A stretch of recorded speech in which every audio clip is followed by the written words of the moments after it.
Shalom, shalom. It's your brother Dagobah with a back to the basics kind of exhortation, a thought that I had, but the scriptures it always answer. But first and foremost, I want to give all praises to the one true power, Yahweh, Ba'ashem Yahushai, Ba'ashem Rakakwadash. Yahweh is the Most High God, which means He exists or He to be. Ba'ashem in the name, Yahushai, which means He redeems or He saves, who the world calls Jesus the Christ.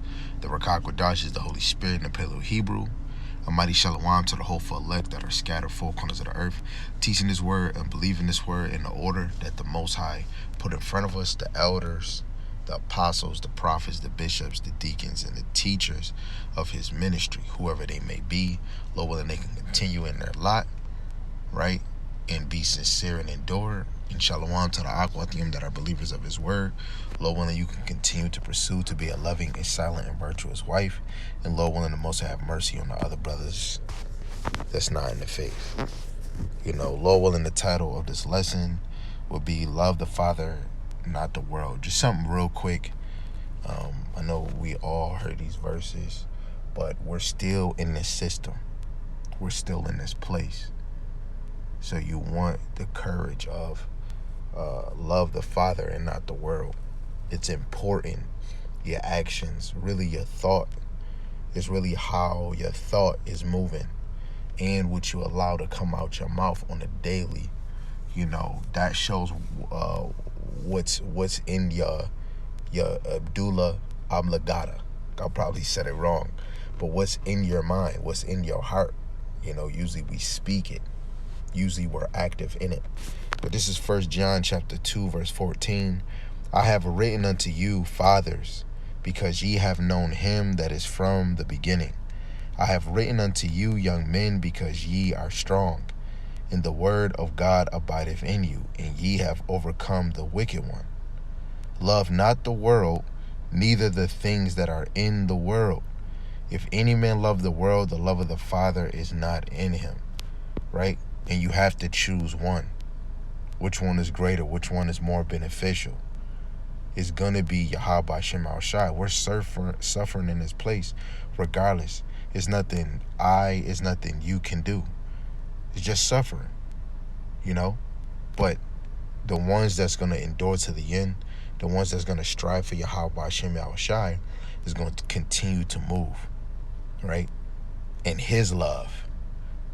But Lord willing, the precept that we bring for this will, give us the confirmation. Verse 16, for all that is in the world, the lust of the flesh and the lust of the eyes and the pride of life is not of the Father, but is of the world, right? The things you desire of the flesh more than you desire Yahweh Shem Al Shai, which goes into 2 Timothy 3 and 4, I believe, where they're lovers of pleasure than lovers of the Most High, and the pride of life, which a lot of us, if we're lusting from the flesh aspect, and of course you'll have pride of life. You love this life.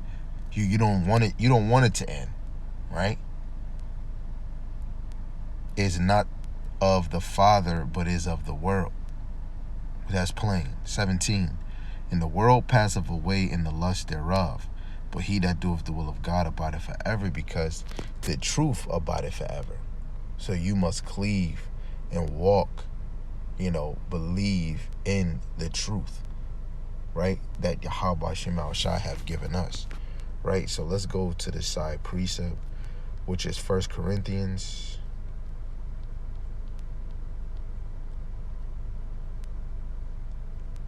chapter 7, verse 31. And this is what it reads. It says, and they that use this world as not abusing it, for the fashion of this world passeth away.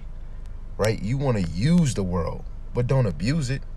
Abusing it is lusting after these things, holding on to it, loving it more than the Father. And it becomes pride. Then you start boasting. Right? A lot of people boast on their alkalides or the things that they have gotten, being in this world. Who gives a damn? Use the world. Use it. Don't abuse it. You don't have to go overboard with the things of this world. Why?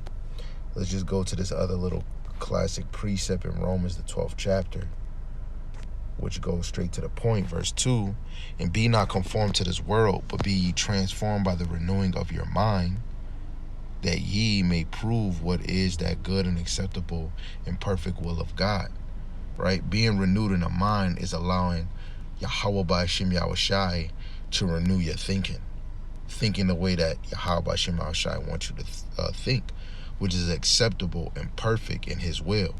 We see little precept links: renew, what is good, perfect, acceptable will of God. Right? You want to be renewed for the Lord. Right?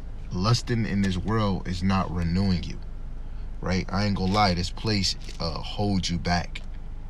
It literally holds you back. If I can, let me just get another side precept. Ecclesiastes, the 5th chapter, verse 10. It says, he that loveth silver shall not be satisfied with silver, nor he that loveth abundance with increase. This is so also vanity. Right? What's the point of me loving silver? Let alone every time I see money, even if it's not in my card, I know if I go cash it out, I'm going to see my rulers, my oppressors ruling over me. Verse 10, it says, when goods increase, they are increased that eat them. And what good is there to the owners thereof, saving the beholding of them with their eyes? A lot of us get coveted over these things, and a lot of us can be stressing or struggling over rent, bills being paid. You might not even be making enough at your job. You already put bread here, gave bread to this person, and then now your pockets might be short, or however you can think. But we don't want to stress on those things when the Lord still makes a way to escape, right? On the side, let me think about it. I think it's 1 Corinthians, the 10th chapter, and verse 13. It says, there hath no temptation taken you, but such as is common to man. But God is faithful, who will not suffer you to be tempted above that ye are able, but will with the temptation also make a way to escape, that ye may be able to bear it. Right? And this is why believing in the Lord, you're going to be able to bear it. You're going to be able to overcome it. But without Yahweh Shem Al Shai, you won't be able to bear it. And this is why you won't be able to escape, because then now that's the confirmation of the Lord not dealing with you. And so for me, whatever I could be dealing with is not something that I have to stress over. The Lord gives us ways to escape, and even if if I do have bread and I need bread in my pocket, the Lord allow me to be let me do rides for somebody, right? Like a taxi, or let me do Grubhub, let me do Uber, right? I can double up my pocket in 1 or 2 days, instead of stressing like normal humans, right? A lot of us would build our savings up 3,000, 2,000, and you making sure, hey, you good, love, the children and this, and then as soon as all that saving or whatever you have, it start getting low, you start feeling unease, like damn. But even more each and every day, just like I hear some brothers, my ladies, or how they be like, man, every time I think about when I'm saving or something, then it holds in your mind, like, what is we saving for? And even if you saving, or if you have money, do you hold it to a high stature where when this MOTB come, you'll fold under pressure and take it? Because you can't live without money. But what if Yahweh Shem Al Shai took his wisdom, knowledge, and understanding from you? Can any one of you live without Yahweh Shem Al Shai? Hell no. Because what is living? If you don't have the breath of life in you, you're not really living. You're just a waste of space. You're a zombie. You're dead walking. You know, this truth is for the living, right? The ones that have the breath of the life, the one that is thinking of Yahweh Shem Yahushai. You know, there's no place in under the sun that can hide you or hold you away from the love of Yahweh Shem Yahushai. Yahweh Shem Yahushai is going to be there when you're rich or when you broke. You know, this is 1 Peter chapter 1, and we're going to read verse 24. Let me see. Yes, verse 24. It says, "For all flesh is as grass, and all the glory of man as the flower of grass. The grass withereth, the flower thereof falleth away, but the word of the Lord Yahweh Shema Shai endure forever.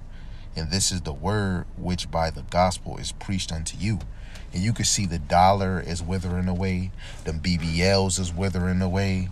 You know, like Offset, you stink, bae. You know, it's withered away. Especially if a woman is being lazy, but then as soon as she get a BBL, now she wants to work out. You're lazy. You're withered away. Most women got to put all these things on just to look good. You're withered away. Brothers feel like they look better when they have mad money and when people know that they have money. You're withered away. You know, the real children of the Lord get more comfort when Yahweh Shem Yahushai is in their life. You know, without Yahweh Shem Yahushai, you are withered away. You know, you're nothing. You know, and yeah, you know what? Let's actually get that. Let's get that right now. I was gonna get into GNT, but we'll just explain it in that way. Again, and I've been bringing this out because this is motivation for me, and Lord willing it is for you, because it's a gift to have the wisdom and knowledge and understanding of Yahweh Shem Yahushai. This Wisdom of Solomon chapter 9 verse 6. "For though a man be never so perfect among the children of men, yet if thy wisdom be not with him, he shall be nothing regarded." Right? So without Yahweh Bashem Yahushai's wisdom, without thy wisdom, without his wisdom, we are not even a people. You're just a dead person walking. Hey, dead, hey, you're unknown, you know? But you can have all the money in the world, but you don't have wisdom, you are nothing, right? You can have the wisdom knowledge of the Most High, and then you're broke. You're still something, you know? That's amazing. You could be dead broke, and have the wisdom, knowledge, and understanding Yahweh Shema Shai. You are something. But to truly be honest, the children of the Lord is working. They're going to have money in their pocket, right? Because especially if somebody that's super poor don't have a house to live in, they're going through so much problems. How are they going to be reading? You know? How are they going to receive this understanding? Because most people that is, oh, the Lord did this. Oh, and most people can't even try to, you know, when I was homeless, it's not about me. This is a long time ago. I wasn't thinking about the Lord, you know, but I knew the Lord had me. You know, I don't think from what I remember, I didn't blame the Lord, because the person that was doing it, that did what they did to me, I really blamed it on them. You know, maybe I deserved it. Maybe I didn't amount to nothing. I didn't know. I was a young kid, and then when I was a teenager, it happened. I wouldn't know. But now, growing up and understanding, I believe that was for a purpose, to make me stronger, so that when I go through things on this side, it wouldn't be a huge bearing upon me. You know, and all praise to the Most High that He has given me enough wisdom, knowledge, and understanding. I can't say I have it all.